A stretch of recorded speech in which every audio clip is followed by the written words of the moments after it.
முருகன் பக்தர்கள் அனைவருக்கும் அன்பு வணக்கங்கள். என் அன்பு குழந்தையே, நீ நேசிக்கும் உன்னுடைய உறவு நேற்று என் கோவிலுக்கு வந்தார். உன்னை பற்றித்தான் என்னிடம் அவர் வேண்டிக் கொண்டார்.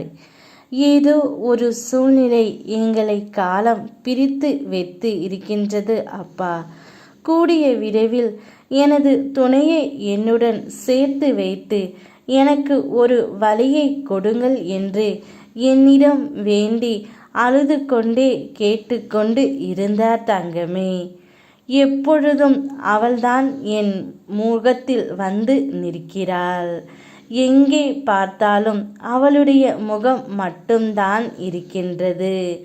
நான் என்ன செய்கின்றேன், ஏது செய்கின்றேன் என்று எனக்கே புரியவில்லை அப்பா. ஏதோ ஒரு பைத்தியம் பிடித்தது போல் இருக்கின்றேன். எங்களுக்குள் என்ன சண்டை வந்தது என்று எனக்கே சற்று கூட தெரியவில்லை.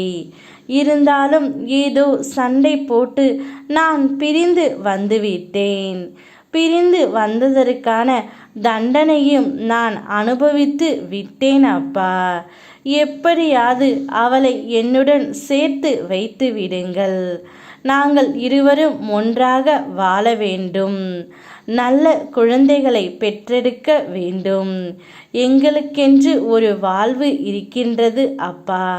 அந்த வாழ்க்கையை என் துணையுடன் என்னை சேர்த்து வைத்து விடுங்கள் என்று உன்னுடைய உயிரான துணை என்னிடம் வந்து என் கோவிலுக்கு வந்து கதறி அழுது கொண்டே இருக்கின்றார் தங்கமே. அவர் அப்படி சொல்லும்போது என்னுடைய மனமும் கலங்கிவிட்டது.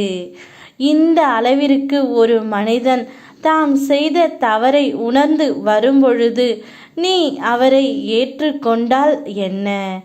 இப்பொழுதுதான் திருந்தி வந்த மனிதன் இனிமேல் தவறு செய்ய மாட்டான் என்பதை புரிந்து கொள். எனது நாமம் உன் உள்ளத்திலும் யோக சக்தியான உதி உன் நெற்றியிலும் இருக்கும் வரை எந்த ஒரு தீய சக்தியும் உன்னை நெருங்க முடியாது தங்கமே. உன் ஏக்கங்கள் எனக்கு தெரியாமல் இருக்குமா என்ன? மன போராட்டத்தை விடுத்து என்னையே சார்ந்திரு. உன்னையையும் உன் துணையையும் நான் சேர்த்து வைக்கின்றேன். அவருடன் இணைந்து உன்னுடைய வாழ்க்கையை வாழ் தங்கமே. உன் அப்பா உனக்காக இருக்கின்றேன். நீங்கள் இருவரும் சந்தோஷமாக இருக்க வேண்டும். அதுவே அப்பாவின் ஆசை. யாம் இருக்க பயமேன். ஓ முருகா.